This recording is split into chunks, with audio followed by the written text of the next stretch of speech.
மொத்த குடும்பத்தையும் தூக்கிடுவேல.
அம்புடி பார்த்து அடிச்சு தூக்க வேண்டியதானடா வெங்காயம்.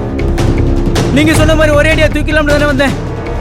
திடீர்னு நாய் குறுக்க வந்துருச்சுனே. கொல்ல போறேன். ஏழ்ரமுக்கா உனக்கு எனக்கு உள்ள எல்லா பிரச்சனையும் பேசி தீர்த்தாச்சு. அவமானப்பட்டு போறவன் வரவன்லாம் ஏழனமா பேசி இன்னைக்கு ஊரே மூஞ்சில காரி துப்பி கேவலப்பட்டு நிக்கிறேன்னா அது எல்லாத்துக்கும் நீடைய காரணம்.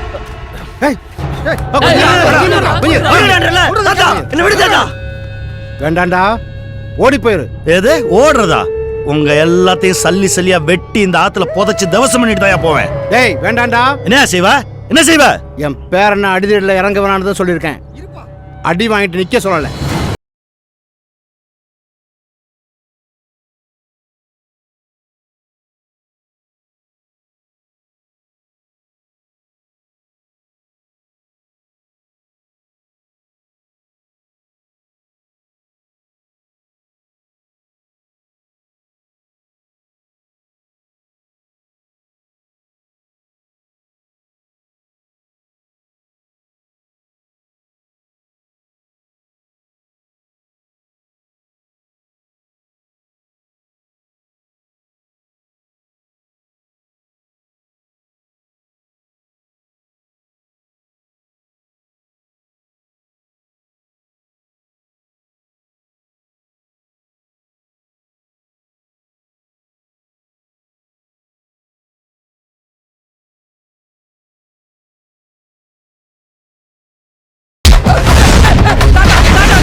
குயில் பாட்டு வந்ததென்ன? நீ எப்படி மேல வந்த? லிப்ட்ல வந்து இறக்கி விடு. தாத்தா ஒண்ணு எலும்ப கடிக்கிற இல்ல உடைக்கிற, உனக்கு வேற எதுவுமே தெரியாதா?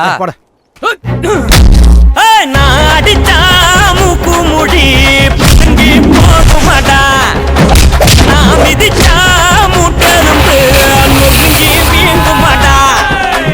முட்டையத்தான் கட்டிக்கிட்டு மூச்சு முட்டை ஓடு, சேட்டையெல்லாம் செய்ய வேணாம் வாய கொஞ்சம் மூடு. காட்டாத எல்லாம் போகும் உசுரு, நீட்டாத கையால எங்கடையும் கொசுரு.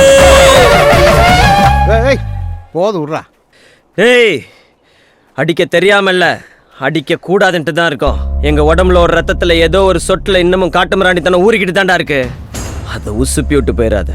நீ கொடுத்த அந்த 1 லட்சம் ரூபாய் வசூல் பண்றதுக்கு தானடா இம்புட்டு கூத்தும் பண்ணிட்டு வர்றேன். தச்சனுக்கு வா, அது 1 லட்சம் ரூபா கொடு. இந்தா வாங்கிக்கடா. தாத்தா ஏய் வாங்கினது பத்தலையா? சார் அது நான் இன்னைக்கு கை நீட்டி காசு வாங்கியிருக்கேன். ஏய் அண்ணே அதை வாங்கிக்கடா. சரிண்ணே.